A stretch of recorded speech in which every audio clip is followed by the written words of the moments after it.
Hi friends, welcome to my honey stories. నేను మీ Lakshmi. Mister monster 58 episode.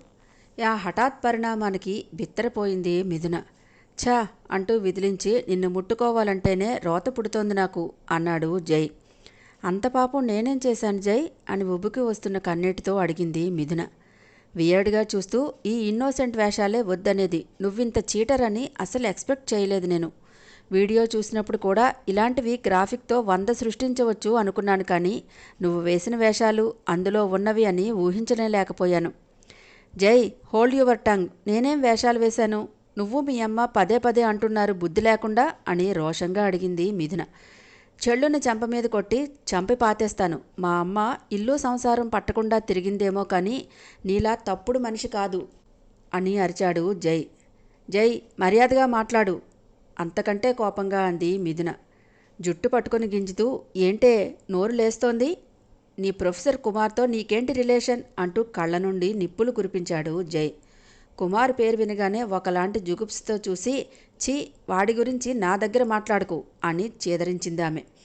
ఏ, వాడిని ఫుల్గా వాడేసి ఇప్పుడు గుస్సా వస్తోందా? కోపంగా జైని నెట్టి చంపేస్తాను వాడితో నన్ను జతకలిపి మాట్లాడితే అంటూ బుసలు కొట్టింది మిథున. ఆపవే పతివ్రత కబుర్లు. ఎవరిని ఏమార్చాలని చూస్తున్నావు? నేను ముందే చెప్పాను, ఎఫ్ఐఆర్స్ ఉండడం తప్పు కాదు, వాటిని హైడ్ చేసి డ్రామాలాడితేనే నాకు కాలుద్ది అని. పెద్ద సతీసొంతులా ఫోజులు దొబ్బావు నా దగ్గర. నువ్వు చేసిన ప్రతి బాగోతానికి సాక్ష్యం ఉంది. మా నాన్నీనే చీట్ చేశావు కదూ అంటూ కోపంతో మళ్ళీ మళ్ళీ కొట్టి బొమ్మని విసిరినట్లు విసిరాడు జై. అమ్మా అంటూ తూలి వాల్కు గుద్దుకుంది మిథున. గోడకు బలంగా పంచి ఇచ్చి, ఛా, మీరంతా ఇంతేనే, నమ్మించి మోసం చేస్తూనే ఉంటారా? మీకు అసలు మనఃసాక్షి అనేదే లేదా? నీ మొహం చూడాలంటేనే అసహ్యం కలుగుతోంది. నీ మీద ఎఫెక్షన్ పెంచుకొని నమ్మినందుకు నన్ను నేనే తగలబెట్టుకోవాలని ఉంది. I hate you, really hate you అంటూ బిగ్గరగా అరిచి ఎంతకీ కోపం తీరక డోర్ని దబేల్న బాదాడు జై. వర్షంతో తడిచిన కోడిపిల్లలా వణికిపోయింది మిథున. నవ్వితే మంచు కన్నా చల్లగా ఉండే జైని చూసి అగ్నిహోత్రుల్లా మండుతున్న ఈ జైకి పొంతనలేక, ఇప్పుడు ఎవరేమనుకున్నా డోంట్ కేర్, నా రూమ్ నుండే కాదు నా లైఫ్ నుండే బయటకు పో. ఈ జై ఏదైనా సహిస్తాడు గాని మోసాన్ని స్వేర్ చేయడు అని రెక్క పుచ్చుకొని లాక్కు వెళ్ళి బయటకు విసిరేసి డోర్ దడేలను వేసుకున్నాడు. విసిరిన ఫోర్స్కి నేల మీద పడింది మిథున. అప్పుడే పైకి వస్తున్న సారథిగారి కాళ్ల మీద పడిన మిథునను చూసి, అయ్యో ఇదేంటమ్మా అంటూ పట్టుకుని లేవదీశారు. మిథు అని ఆత్రంగా పిలిచింది బామ్మ. అమ్మమ్మ అంటూ బిగ్గరగా ఏడుస్తూ ఆమెను చుట్టేసింది. శారదగారు కంగారు పడుతూ, ఏంటమ్మా అలా ఏడుస్తుంది అని, మిథు ఏం జరిగింది అని అడిగారు. అమ్మమ్మ, నాకు చచ్చిపోవాలని ఉంది. జై నన్ను అసహించుకుంటుంటే నాకు బ్రతకాలనే లేదు అని వెక్కుతూ ఏడ్చింది మిథున. ఏంటా మాటలు అని వెన్ను నిమురుతూ, నేను మాట్లాడుతాను, ముందు నువ్వు పద అంటూ పక్క రూంలోనికి తీసుకువెళ్ళింది. కోపంగా, వీడికి బుద్ధి లేదసలు అంటూ వెళ్ళబోతుంటే, సారథి నువ్వాగు అని చేయి పట్టుకొని ఆపింది. అమ్మా, వాడేం కోల్పోతున్నాడో తెలియటం లేదు వాడికి అని బాధగా అన్నారు సారథి. జై గురించి తెలిసి కూడా ఆవేశపడతావేం సారథి? నేను తెలుసుకుంటానులే, ఆగు అని గద్దించి, అసలు మీ మధ్య ఏం జరిగిందో ఏది మరుగు చేయకుండా చెప్పు మీదు అని గంభీరంగా ప్రశ్నించింది సుభద్రబామ్మ. కన్నయ్య పాదాల సాక్షిగా నేను ఏ తప్పు చేయలేదమ్మమ్మ అని కన్నీళ్లతో చెప్పింది మిథున. నువ్వు తప్పు చేశావా అని నిన్ను ప్రశ్నించడం లేదు, అసలు మూల కారణం అడుగుతున్నా, అది చెప్పు. తప్పు ఒప్పుల సంగతి పక్కన పెట్టు అని సీరియస్గా అంది సుభద్ర. కాలేజ్ డేస్లో మా ప్రొఫెసర్ అమ్మాయిలతో చాలా రూడ్గా బిహేవ్ చేసేవాడమ్మమ్మ. నాతోనూ అలాగే ప్రవర్తించాలని చూశాడు. నేను అందరి ముందు వాడి దవడ పేలగొట్టాను. నేనే ఏదో తప్పుగా అన్నట్లు నన్ను మిగతా సార్స్ దగ్గర ఇరికించాలని చూశాడు వాడు.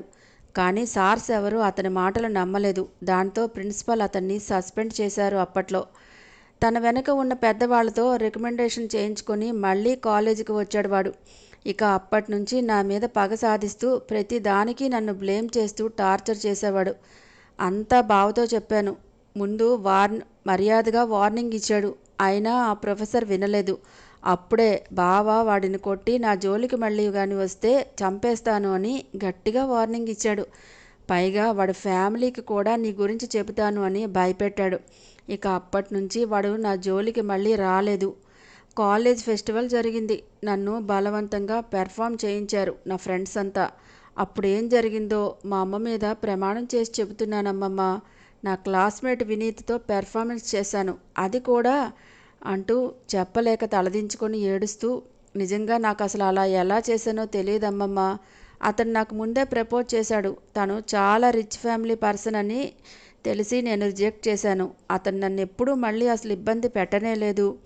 ఇప్పుడు జైకి కాలేజ్ డేస్లో జరిగినవి తెలిసి నన్ను నన్ను ఒక క్యారెక్టర్లెస్గా చూస్తూ బ్లేమ్ చేస్తున్నాడు అంటూ మొహం దోసిళ్లలో పెట్టుకుని ఏడ్చింది మిథున.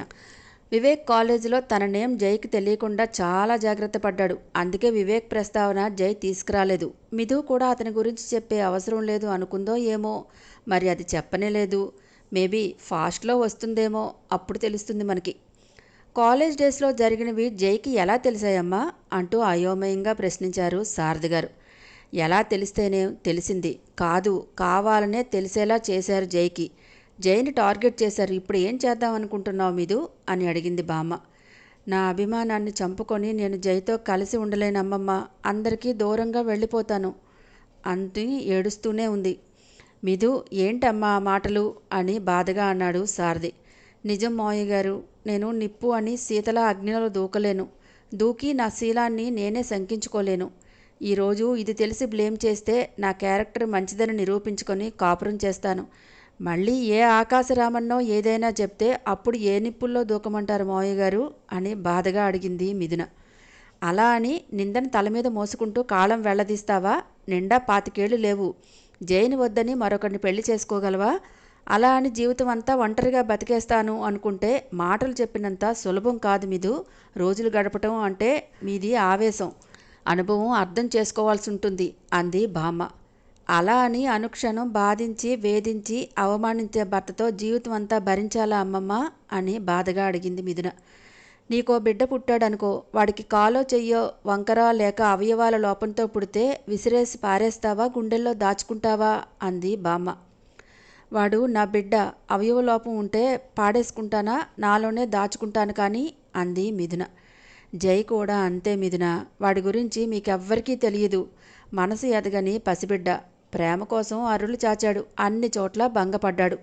అప్పటి నుంచే ఇలా మొండిగా మారిపోయాడు జై. ముందు నుండి అమ్మాయిలతో తిరిగే అలవాటు లేదు మిథున. స్వచ్ఛమైన ముత్యంలా ఉండేవాడు అని కన్నీళ్లతో అంది బామ్మ. ఏమంటున్నారమ్మమ్మ అని అయోమయంగా అడిగింది మిథున. అవును మిథు, జై కాలేజ్ డేస్లో అన్నిట్లోనూ ఫస్ట్ వచ్చేవాడు. ఏదైనా ఇలా చూస్తే అలా పట్టేస్తాడు. నీరజ నిర్లక్ష్యంతో వజ్రంలా మెరవాల్సిన నా కొడుకు ఎందుకు పనికిరాని రంగురాయిలా మిగిలిపోయాడు అనుకుని భయపడ్డాను. కానీ వజ్రం సాన పట్టకపోయినా విలువ తగ్గదు అన్నట్లు నా జై అలాగే విలువలతోనే ఉన్నాడు. అప్పుడే అంటూ ఏదో చెప్పేలోపే బయట పెద్ద పెద్ద చప్పులు రావటంతో అమ్మా రా అంటూ కంగారుగా బయటకు వెళ్లారు సారథి. ఇద్దరూ బయటకు వచ్చేసరికి కాస్ట్లీ వాజులన్నీ ముక్కలు ముక్కలు చేసేస్తున్నాడు జై. జై ఏంటిది అని అరిచారు సారథి గారు. మీరెవరూ మాట్లాడకండి. మీరిద్దరూ కావాలని నన్ను పెళ్ళి అనే బందికానాలో ఇరికించారు. నాకు తెలుసు డాడ్, నీ ప్రోత్సాహం లేనిదే నాని అంత పెద్ద డెసిషన్ తీసుకోదని. దాన్ని ఇప్పుడే ఇంటి నుంచి బయటకు గెంటండి. నాకది వద్దు. నా గురించి బయట వాళ్ళకి చెప్తే నాలో ఉన్న రాక్షసుని చూస్తారు మీరంతా అంటూ ఇత్తడి ఐడియల్తో విండో గ్లాస్ కేసి కొట్టాడు జై. సుభద్ర దగ్గరికి వెళ్ళి గట్టిగా హత్తుకొని, నా తండ్రివి కదూ, నా మాట విను, ఎవ్వరికీ ఏమీ చెప్పము, నువ్వు పద అంటూ సందెట వేసుకుని బలవంతంగా రూమ్లోనికి తీసుకెళ్ళింది. సినిమా చూసినట్లు చూస్తున్న నీరజ వైపు చూసి, ఛీ, నీ వల్లే నా బిడ్డకు ఈ పరిస్థితి శనిలా దాపురించావు మాకు అని అసహించుకున్నాడు సారథి. సారథి గారి వైపు మోరెగరేసి చూసి, నేను కాదు శని, అదిగో నువ్వు నీ అమ్మ కోరి మరీ తెచ్చుకున్నారు కొరివిని, అది శని అంటే. నా కొడుకు అంటూ మరవటం కాదు, సరైన లైఫ్ పార్ట్నర్ని తీసుకురావాలి. ఆశని చేసుకుంటే ఈరోజు సంతోషంగా లైఫ్ లీడ్ చేసేవాడు. ఈ దరిద్ర మొహాన్ని అంటగట్టి నా మీద అరుస్తావే? ఏయ్, జై బయటకు పొమ్మంటున్నాడు, వినిపించలేదా? పోవే బయటకు, సిగ్గులేనిదానా అంటూ అరిచింది నీరజ.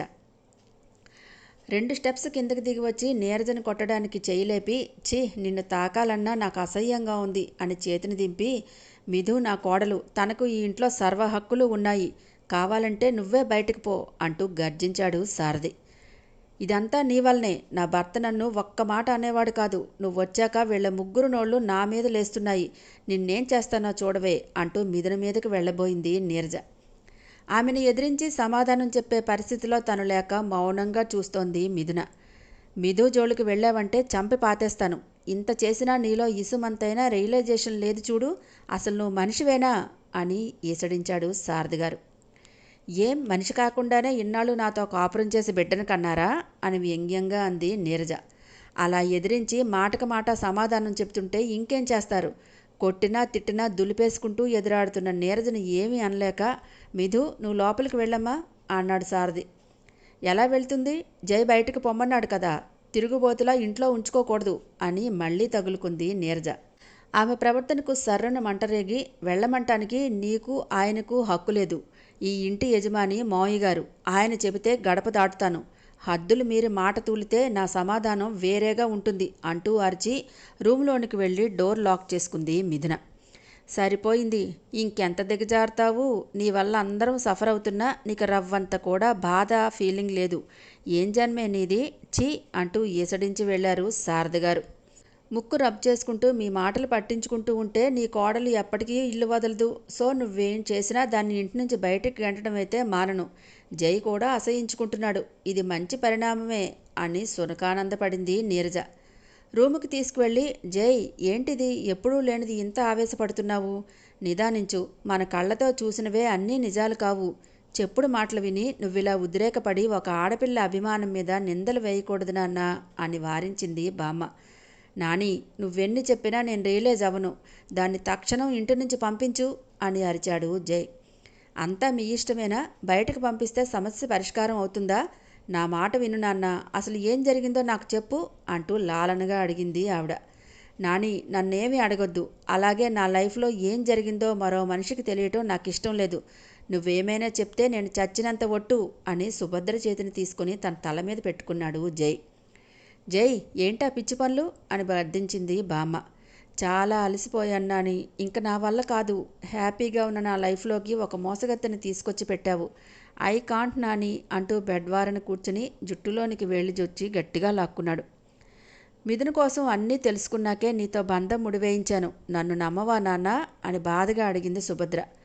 ఈ రోజుల్లో అన్నీ గోముఖ వ్యాఘ్రాలే ఉన్నాయి నాని, ప్యూరిటీ అనేది ఎక్కడా లేదు.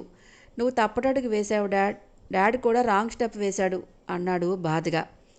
నువ్వు నాకు భార్యని సెలెక్ట్ చేయటంలో, ఆయన తన భార్యని సెలెక్ట్ చేసుకోవడంలో మా ఇద్దరి డెస్టినీ ఒకటే కాబోలు అని నిర్లిప్తంగా అన్నాడు జై. అంత ఉదాసీనంగా మాట్లాడకు జై, నీదంతా మీ తాతగారి పోలిక.